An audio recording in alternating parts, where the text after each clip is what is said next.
HSC 2025 শিক্ষার্থীরা আজকে আমরা রাজশাহী বোর্ডের জন্য আমরা প্যারাগ্রাফ নিয়ে আমরা সাজেশন নিয়ে এসেছি। আমরা 10টা সাজেশন প্যারাগ্রাফ সাজেশন দেব। আশা করি এই 10টা পড়লে একটা প্যারাগ্রাফ দুইটা যেহেতু প্যারাগ্রাফ আসে দুইটা প্যারাগ্রাফ কমন করার সম্ভাবনা থাকবে। তো আমরা যদি খেয়াল করে দেখি প্যারাগ্রাফ নিয়ে আমরা যদি দেখি যেহেতু 10টা প্যারাগ্রাফ দেবো, কেন দুইটা প্যারাগ্রাফ আসবে, তাই আমরা দুইটার জন্য অবশ্যই 10টা প্যারাগ্রাফ লাগবে। তো আমরা যদি এখানে খেয়াল করে দেখি তাহলে আমরা দেখব যে রাজশাহী বোর্ডের জন্য important the importance of female education, এটা ইম্পর্টেন্স অফ লার্নিং ইংলিশ, এটা দুইটা। তারপর আমরা যদি খেয়াল করে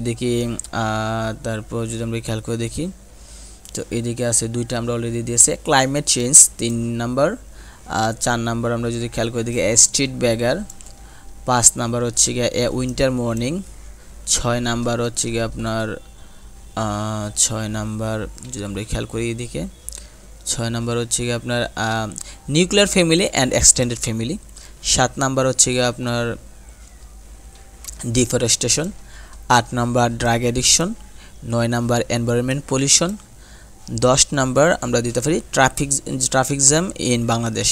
এই যে 10টা শিখলে আশা করি যে দুইটা প্যারাগ্রাফ কমন করার সম্ভাবনা থাকবে রাজশাহী বোর্ডের জন্য।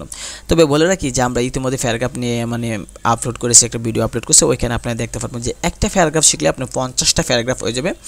এটা নিয়ে আমরা ভিডিও বানিয়েছি, ওইখান থেকে আপনার ভিডিওটা দেখে পিডিএফটা ডাউনলোড করে শিখে নেবেন। সবগুলো একটা প্যারাগ্রাফ শিখলে হয়ে যাবে। তো আমাদের ইউটিউব চ্যানেলটা সাবস্ক্রাইব করে নেবেন এবং আমরা পরীক্ষা সংক্রান্ত সকল আপডেট এবং সাজেশন আপনাদেরকে দিব। এবং পরীক্ষার পরে আমরা ইউনিভার্সিটি ভর্তির জন্য অ্যাডমিশন টেস্টের জন্য আমরা অনলাইনে কোর্স করে সেখানে আপনারা চাইলে ভর্তি করতে পারবেন, ভর্তি হতেও পারবেন। আর সেটা হচ্ছে অনলি মাত্র আর্টসের জন্য, সায়েন্সের জন্য নয়।